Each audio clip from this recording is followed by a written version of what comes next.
Oi amigos, oi amigas, essa é a análise de cabeça fria de Santos 1, Mirassol 1. Eu gravo este vídeo ainda na noite do jogo, né, mas o primeiro vídeo, assim que termina a partida, eu e Matheus Meza já nos posicionamos para gravar. Esse é depois de participar da live da Gabi, de acompanhar um pouco da coletiva, de pensar um pouco mais, de conversar com a galera aqui para entender algumas questões.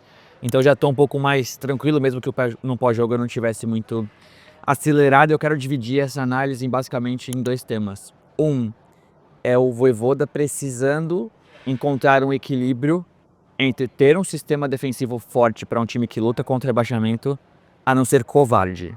Uma coisa é você estipular e entender que você precisa de um time compacto, que brigue, que marque bem, que tenha jogadores com características defensivas também. Outra é você ser covarde. Eu acho que o Vojvoda precisa entender esse meio do caminho. E o segundo momento é falar sobre Neymar e como eu senti parte do que eu senti naquela partida entre Santos e Botafogo, aqui na Vila Belmiro. Começando pelo aspecto do Vojvoda, aqui de novo, tá? Não é para crucificar o trabalho do treinador. O Santos tem um treinador decente. O Santos é um time organizado. O Santos enfrentou o Palmeiras, que briga pelo título brasileiro e que está na final da Libertadores mesmo com desfalques. Enfrentou o Mirassol, quarto colocado, e fez jogos competitivos e mereceu vencer ambos. O Santos teve bons momentos contra o Palmeiras no Allianz e bons momentos contra o Flamengo no Maracanã naquele primeiro tempo antes do erro do Brasão.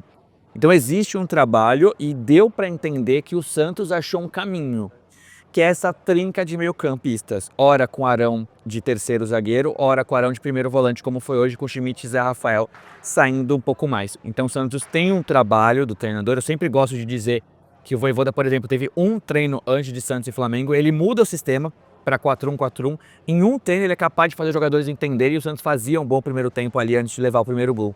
Então é um treinador decente. O Santos tem um profissional bom na comissão técnica. Eu me apego nele para o Santos ficar na Série A. Dito tudo isso, eu acho que o Vojvoda ainda não encontrou esse equilíbrio entre ter um time forte defensivamente e ser covarde, ser defensivo e ser retranqueiro. Na melhor concepção da palavra, tá? Não tô falando isso de forma pejorativa, tô falando de ser muito conservador, de ser cagão mesmo, sabe? Dessa vez, novamente, ele escala a linha de 4 na zaga. Tudo bem que são dois laterais que atacam bastante, né? Igor Vinícius e Souza. Mas você tem uma trinca de meio-campistas. Você precisa ter dois pontas que se preocupam mais em marcar do que em atacar. Você precisa improvisar, tipo assim, porra, você tem o Guilherme, que teoricamente é um cara que pode tomar boas decisões na frente, que nunca toma, mas o Guilherme, ele se consolida no Santos não apenas pela marcação, por fazer gols. Ele era artilheiro do time até outro dia. Aí você tem um cara que não tá bem tecnicamente, aí você tem a opção de colocar o Barreal na esquerda e o Roleza na direita, já que o Robinho ainda é jovem para começar. Você precisa improvisar o Lautaro de ponta esquerda. Esse é o equilíbrio que eu quero entre um time que se defende bem e um time cagão. Se você concorda que o Guilherme não tá bem para esse jogo, que você precisa mexer, você pede pro Roleza marcar o suficiente. Você já tem 3 meio-campistas. Você já tem o Barreal que se desdobra na marcação. Você precisa ter outro? Você precisa fazer isso tudo para ter o Neymar em campo? Eu acho que não. A estratégia funciona contra o Palmeiras nesse time defensivo com o Guilherme e funciona contra o Mirassol com o Lautaro. Mas poderia ter funcionado ainda melhor se o Santos tivesse mais jogadores que sabem lidar com uma bola redonda. O Guilherme, ele entrou parecendo o Lautaro. O Lautaro, ele dá o passe para o Neymar. Até fui ver o lance, aí demora um pouco para tomar a decisão. Era um passe extremamente fácil, né? O Neymar fez tudo para ele. O Neymar sai da área dele, o Neymar dá o gato no Chico Kim e sai na cara do gol. Era um passe que basicamente você precisava dar uma chapada para frente que o Neymar ia achar a bola. Não tinha muito como errar. Mas beleza, assistência do Lautaro, começou o jogo bem. No resto, ele é terrível. Ele é terrível, ele só corre. Ele é um atacante que não se preocupa. A bola vem, ele tá se preocupando em defender, ele não tá se preocupando em atacar. É uma loucura isso. O Barreal, ele é um cara que tecnicamente é melhor, mas que ele marca pelo Igor Vinícius. Ele tá sempre cobrindo o Igor Vinícius. Já chega, às vezes, na frente e tá com a perna cansada, ele não consegue fazer o que tinha que fazer. Mas ele podia colocar o Barreal na esquerda e o Roleza pela direita. E manter esse sistema com uma trinca e o Neymar na frente. A partir do momento que você entende que o Guilherme não está pronto para cumprir essa função e você põe o Lautaro, que é um centroavante ruim, improvisado de ponta, eu acho que ele perde esse equilíbrio entre o sistema defensivo forte e ser retranqueiro conservador. E aí o jogo se transforma, porque o Santos faz gol cedo. Um golaço do Neymar, a Vila fica ao seu favor. O Mirassol é um time muito organizado que eu senti que estava desorganizado no primeiro tempo. O Mirassol se lança para o ataque e dá muito espaço. Ele adiantou as linhas, mas não estava conseguindo coibir as transições do Santos. O Santos teve muito espaço, teve maioria numérica em vários lances. 4 contra 3, 3 contra 2, 2 contra 1. E o Santos foi perdendo uma chance atrás da outra, perdendo gols na hora de finalizar, tomando decisões erradas. Foram várias bolas que é aquele passe final. O gol Vinícius, que era pro Zé, que tocou pro Neymar. O Neymar, que era pro Barreal, tocou pra lá. O Barreal, no lance do pênalti, estava impedido. O Santos teve tomadas de decisões ruins, mas tinha tempo, tinha espaço, estava fisicamente bem para fazer 2 ou 3 no primeiro tempo. E não faz. O Vojvoda, olhando o cenário no intervalo, e falou, tá, o Mirassol tá me atacando. Tá bom, eu preciso coibir de alguma forma o Reinaldo e o Lucas Ramon, mas eu tô com espaço pro contra-ataque. Eu vou contra-atacar com o Lautaro. O Barreal é o cara para contra-atacar. Você podia ter aberto o time um pouquinho, numa das pontas. Eu não tô pedindo 2 pontas, não tô pedindo Roleiser, Robinho, Neymar juntos. Eu tô pedindo um ponta que saiba jogar, que se preocupe mais com o ataque. Mas não, ele volta com o mesmo time, troca depois que sai o gol do Mirassol. E aí troca Lautaro pelo Guilherme, então você mantém essa lógica de ter um atacante para marcar. É quase que como colocar o Escobar e adiantar o Souza, a lógica é a mesma. É você pensar no atacante que marque. Seria mais digno ele colocar o Souza na frente para falar, tô marcando o Lucas Ramon. Eu tô fazendo meu time a marcar o Lucas Ramon. Eu tô trocando Igor Vinícius pelo Mike porque eu tô preocupado com o Reinaldo. Era esse o contexto do Vojvoda. Só que o jogo foi chamando outra partida. Beleza, entra o Robinho no lugar do Barreal que estava cansado, mas ele mantém a lógica pelo lado esquerdo, com o Guilherme e com o Lautaro. E aí eu acho que o Vojvoda se perde, porque aos 15 ele mantém a lógica, mesmo colocando o Robinho no Barreal. Só que aí aos 25 ele abre o time. E aos 35 ele abre mais ainda, com bom tempo no Zé. Mas aos 25 ele tira o Schmidt e coloca o Roleiser. Se aos 15 você não tinha a coragem suficiente para trocar um atacante por outro que é melhor, que marque menos, 10 minutos depois você pode abrir o time. Então você podia abrir aos 15, você podia abrir no intervalo. Você precisa abrir só depois que você toma o gol? Eu acho que é nessas horas que o Vojvoda se perde. O Santos tem um sistema defensivo mais sólido, o Mirassol criou pouco, o Brasão fez uma defesa. Isso é digno de elogios. Mas o Santos, quando tem espaço, quando tem tempo, quando tem transição, o Santos precisa ter jogadores que ataquem, não jogadores que defendem. Que é o caso do Lautaro. O Lautaro é um centroavante improvisado de ponta, que estava jogando como segundo lateral pela esquerda. Eu acho que por mais que você esteja na zona de rebaixamento e precise se preocupar, eu acho que o Vojvoda se preocupou demais e acabou sendo um dos responsáveis de alguma forma por esse empate amargo, que é o que eu falei no meu pós-jogo mais cedo.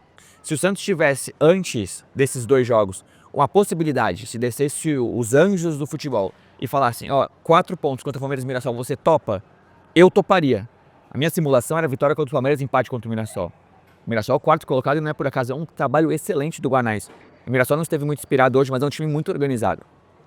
Só que dentro do contexto do jogo era para vencer. Então o Santos jogou 2 pontos no lixo. Eu acho que tem essa participação do Vojvoda, que é um grande técnico, que melhorou, que achou um caminho. Eu acho que a gente vai com essa trinca no meio campo até o final, mas eu acho que ele precisa encontrar esse equilíbrio. Eu acho que ele pode sim escalar pelo menos um ponta que ataque. Eu consigo entender dentro desse sistema o Robinho começar no banco, por mais que me doa, mas eu não consigo entender você improvisar o Lautaro. Eu acho que isso é demais. No segundo momento eu queria falar sobre o Neymar. Novamente, uma postura muito boa do Neymar em relação aos próprios companheiros, em relação à arbitragem. Ele entendendo melhor seu posicionamento. Com o Lautaro em relação ao Guilherme, o Neymar foi um pouco mais lado esquerdo do que centroavante, do que falso 9. Eu acho que ele se entendeu ali bem pela esquerda, acionou bastante o Souza, acionou o Zé Rafael. Ele fez um jogo legal de segurar um pouquinho menos a bola, mesmo que alguns lances ele tenha perdido a posse. Ele faz um gol que é o Neymar, né? Quando o Neymar sai pelo meio campo, você tem a certeza que ele vai fazer o gol. É uma frieza bizarra, parecia um shootout longo pro Neymar. Mas o Neymar não pode cometer o pênalti que cometeu. Eu acho que aqui tem 2 debates. O primeiro, o Neymar, ele não pode fazer isso. Ele não tem direito é forte, né? Mas ele é muito grande para cometer um lance tão bobo como esse. Por mais que o Neymar tenha feito um grande jogo, que a gente apoie, que a gente fique feliz, é o que eu falo. Se a gente coloca na mesma situação Guilherme ou Lautaro ou Tassiano, seriam execrados. Então não tem mais. O Neymar cometeu um pênalti idiota. Mas o Neymar estava na defesa. Uma cobrança lateral do Mirassol. Não faz sentido. O Neymar faz o gol do 1-0, sendo o único de um contra-ataque. No começo do segundo tempo, ali aos 15, 13, saiu o gol do Reinaldo. Você coloca o Neymar numa segunda bola, estava no segundo pau para marcar. O Neymar tira de cabeça, depois o Zé Rafael divide com o Reinaldo e aí vem o Neymar para marcar dentro da área. O Neymar não tem esse cacuete, o Neymar não tem que estar ali, o Neymar tem que estar preocupado com o contra-ataque. E aí é o que eu falo um pouco dessa postura do Vojvoda de ser um pouquinho conservador demais às vezes. Mas o Neymar, mesmo estando fora de posição, ele não pode cometer esse pênalti. É um lance que a bola estava no pé direito do Reinaldo, uma linha de defesa toda montada, nem ia acontecer absolutamente nada. Mas eu acho que é aquilo, pô, voltei para defender, eu vou ajudar, eu tô bem fisicamente, eu jogo pelo time. É excesso de vontade. Mas acabou cometendo um pênalti muito bizarro. Acho que tem gatos no cio nesse momento na Vila Belmiro. O Neymar, mesmo estando na posição errada, ele não pode cometer este tipo de pênalti. É um lance que ele não pode fazer. É um pênalti muito, muito, muito idiota. E pra mim é um pênalti claro, por mais que o Reinaldo tenha aproveitado ali a situação. E o Brasão quase pega. E depois disso o Santos encontra um caminho, demora um pouquinho, né? Encontra o ritmo, tem a chance do Robinho Júnior, tem a chance do Neymar. Mas fica essa percepção de Santos e Botafogo, vocês vão lembrar bem. O Neymar pra mim faz a melhor atuação desde que ele voltou e comete um erro muito bobo no pênalti. Um pênalti não, ele ia sofrer um pênalti, coloca a mão na bola, acaba levando o segundo cartão amarelo. Hoje há um pouco dessa sensação. Poderia ser a vitória do Neymar e de novo tem um asterisco, sabe? Então isso incomoda, parece que não chega nunca. Faltam 4 jogos, quando é que o Neymar vai decidir, sabe? Então, pô, legal, fez um grande jogo, a gente pode ver o copo meio cheio, mas esse lance foi bem bizarro e eu não entendo por que o Neymar estava ali. Eu acho que tem um quê também de Vojvoda nesse sistema defensivo, nesse posicionamento da bola parada. Olhando o copo meio cheio, gostei da trinca, o Arão completou o jogo, o Schmitt estava um pouco abaixo, depois melhora. O Neymar faz um jogo decente, o Zé Rafael foi bem novamente, Adonis Fias e Zé Ivaldo não comprometeram, o Brasão sofreu poucos chutes, mas fica essa sensação de que perdemos 2 pontos. Então é mais ou menos essa análise de cabeça fria que eu tinha para fazer. Ainda acredito que o Santos não caia, o jogo contra o Inter vai ser fundamental, a Vitória arranjou um empatezinho contra o Palmeiras, agora é torcer pro Inter tropeçar diante do Ceará, porque o Santos joga na segunda, com a rodada já desenrolada. Então a gente precisa muito que a próxima rodada nos mantenha nessa situação de estar fora da zona, para que contra o Sport o Santos confirme seu favoritismo e consiga talvez um pouquinho de paz que nos faltou hoje. Seriam 2 vitórias maravilhosas consecutivas. Beleza? Obrigado a quem assistiu até o final. Não deixe de se inscrever, de deixar seu like, comentário, o hype, ativar notificações, tudo isso que vocês já conhecem. E também avaliem se tornar membros deste canal para ter acesso a conteúdos exclusivos, vídeos, lives, encontro de assinantes. Tem bastante coisa para quem é membro, beleza? Obrigado, vamos seguir acreditando, tentando olhar o copo meio cheio, mas sempre com essas ponderações. Pô, legal, Neymar, parabéns, você jogou bem. Mas Vojvoda, obrigado pelo trabalho, mas eu acho que análise de cabeça fria é um pouco disso, de ser um pouquinho do advogado diabo. Eu quero a opinião de vocês nos comentários. Belezinha? Valeu, até o próximo vídeo.